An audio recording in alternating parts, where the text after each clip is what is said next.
So let me tell you a little bit about his job. He started in the travel industry in a job that wasn't all that exotic. It wasn't all that adventurous. He was a customer service agent at a regional airline. A customer service agent at a regional airline. And he didn't get to travel as much as he had hoped. But what he did get was just a ton of experience and a ton of opportunity. And he had one manager that changed his life. The manager said to him, "Ray, you're a people soother. You calm people down." My Uncle Ray built a career and a life out of that one talent, being a people soother. When the National Airlines shut down, he moved to California, doubled down on his commitment to the travel industry, doubled down on his commitment to what he did best. And while working in an orchard, sought out his next job in travel. He was recruited by the owner of a travel agency, Miss Segali. And Miss Segali recognized Uncle Ray's potential to put people at ease. Ray quickly learned the business. He had no experience planning trips, but he quickly learned the business, and he carved the job into something that was uniquely his. He shaped it little by little, and it became his job.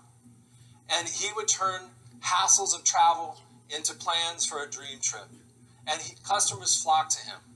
In just a little bit of time, he became one of the top grossing agents at the firm. And then, after 10 years, he was one of the top grossing agents in the country. And he was also named vice president of Segali Travel. I tell you this story about Uncle Ray because he inspired me. He inspired me to look at life as if there was potential, to look at life as if I could make a difference. I could work on my job. I could change my job into something that really meant something to me, that's something that really mattered to me. Now, I believe the best career advice comes from the Rays of the world. And these people really do exist. These people who love their jobs, they really do exist. They pop out of bed in the morning, energized, ready to go. They come home at night still full of energy, ready to share it with their families. These people do exist. They're not mythical creatures like unicorns or jayhawks or Democrats in Western Kansas. They're real. They really do exist. And I want to tell you about the work I've been doing to find these people and discover their secrets. In the last 3 years, I've been working with a huge data set of 8,500 working Americans and trying to figure out exactly how many people in America love their jobs. How many people are having a love affair with their jobs? What do you think? What percentage? You're all wrong. 13%. 13% of people are having a love affair with their jobs. They are uniquely engaged. They are uniquely passionate about what they do. 87% of people are not. 87% of people are not. Who are these people? Who are these people? These are real people. These are artists. These are accountants, teachers, preachers, soldiers, mechanics. These are real people.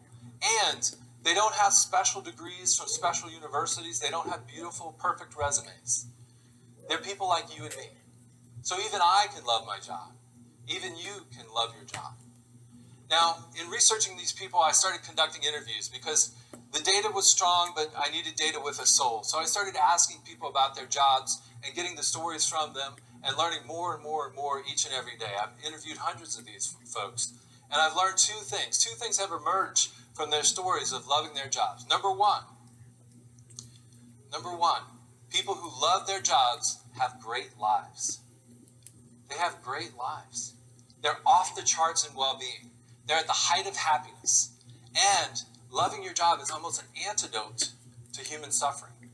It's almost an antidote to human suffering. When I found that, it just blew me away. That people who love their jobs are thriving, not struggling, not suffering.